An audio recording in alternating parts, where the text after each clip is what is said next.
Alright, so welcome to my first TouchDesigner tutorial. Today we're going to be making this fractal eye geometric shape outline thingy. This should be very beginner friendly. Our network is super small, so if you've never used TouchDesigner before, this should be hopefully very doable. Yeah, so without further ado, I'm gonna just delete everything and we're gonna get started. Boop and boop.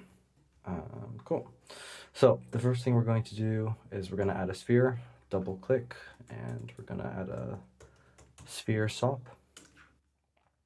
And then from here, I'm going to right click to add a noise. We're going to right click again to add a null. And then one more time to add a geometry. For the sphere, we're going to leave it at default parameters, and we can come back to these later. The main thing we're going to change right now is the noise. So for right now, I'm going to set the seed to 7.8. We're going to set the period to 0.21, our harmonics to 1, our roughness to 0.65. Most importantly, we're going to set our exponent to 0, and this is going to give us that geometric vibe that we saw earlier. Yeah. And we're going to add, we're going to make our amplitude 0.86 for this. Nice.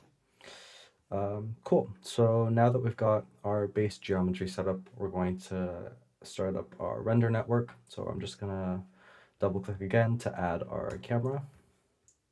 And then we're also going to get a light from here.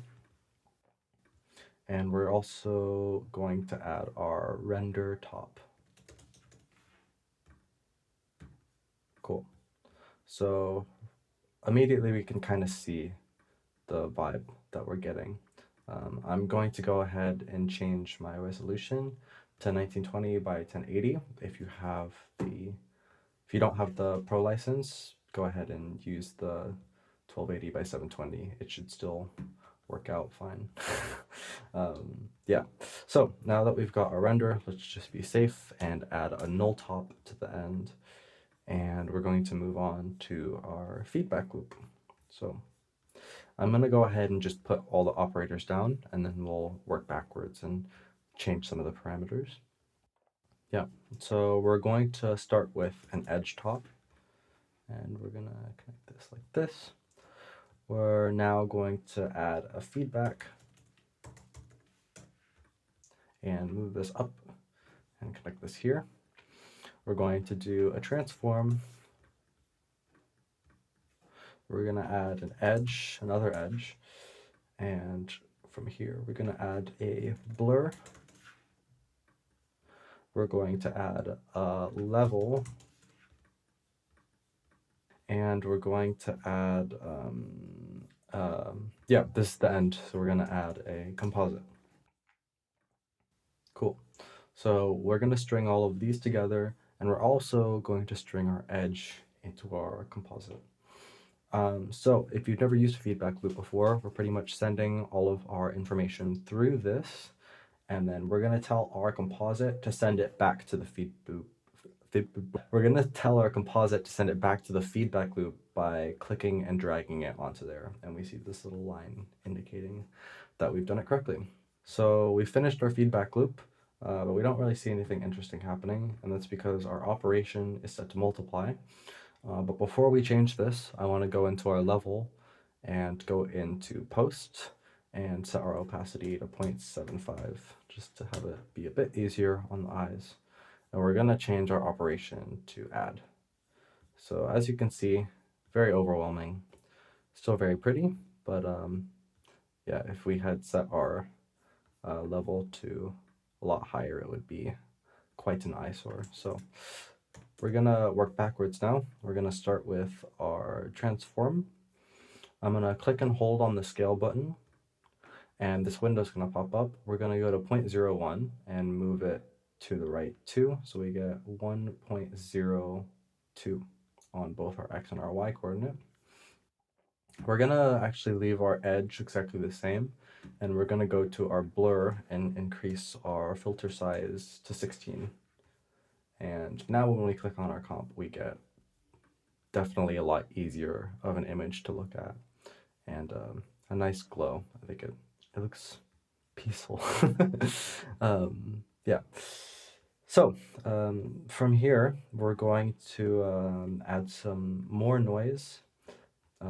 Also, for the time being, just to keep things nice and neat, I'm going to click up here, and then I'm going to click on this down arrow and select top viewer, and we're going to make this display.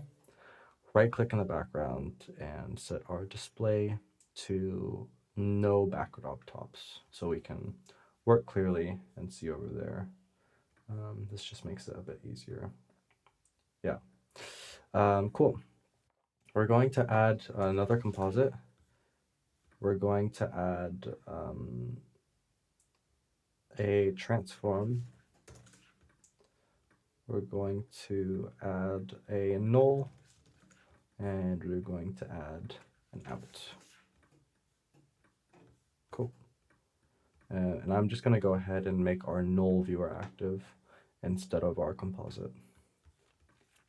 So now what we're going to do is we're going to make some background noise. We're going to type in noise over here. I'm going to set my resolution. I guess it technically doesn't matter, but I'm going to do this. And we're going to add in a level after this. Connect this here. Oh, sorry. Back on the noise, we're going to change our period to 0. We get very grainy noise. On our level, we're going to go back into post, and we're going to set our opacity to 0.745.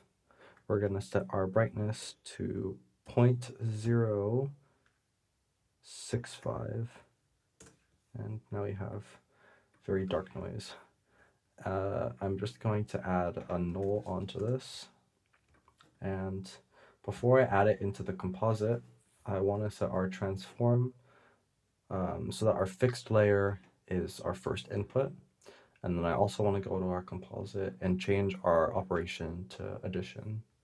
And now we can do this. We got a nice look. And then on our transform, I'm going to take this, set our alpha value over here to 1. Oh, that's not what I wanted. We're going to set this to 1 and do comp over background color. So it's very dark now.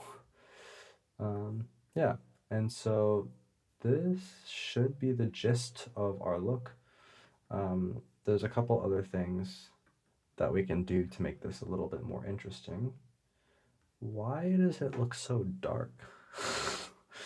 I don't remember it being this dark. For our edge, we're actually going to set this to be, this edge, we're going to set our strength to be 10. There we go. That's why. Nice. Yeah. So this is the look that we're going for with all of these circles in the background. Sorry about that.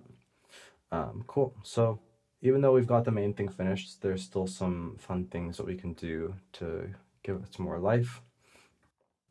Going back to our initial noise, we can mess with a lot of these parameters to create some very cool things. So the one that I want to do first is I'm going to set up an LFO. So we're going to go to LFO under our chop category. We're going to right click to add a math, and we're going to right click again to add a null. Yeah. So we're going to set the frequency of our LFO to be 0.1, and I'm going to change this to be a square wave. Yeah. And then currently our LFO is going from -1 to 1, and we don't really need all of this range. I mean, I guess you could, but I don't want that. So we're going to change our range from the math to go from -1 to 1, and then 0 to 0.1. Yeah, that made sense, I think. Yes, now we just get this on off.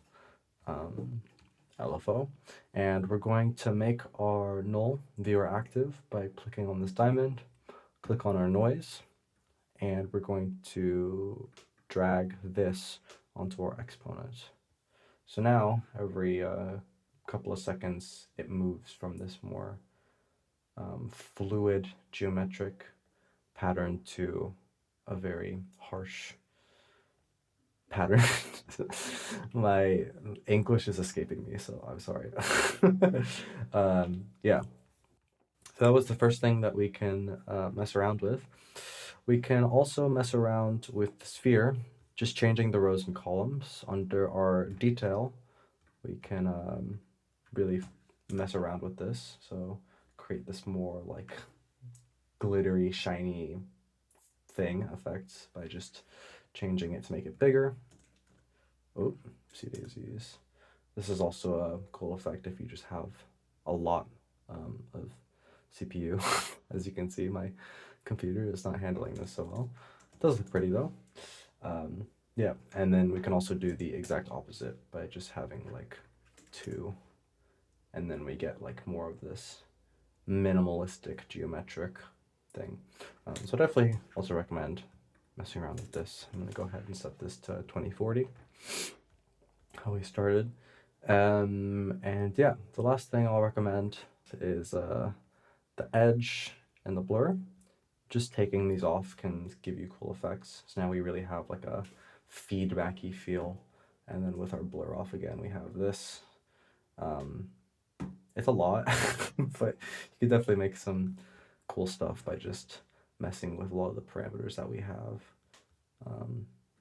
Yeah, I think the last thing I want to touch on, I don't know if I already said I was on the last thing, but I lied. There's one more thing, is,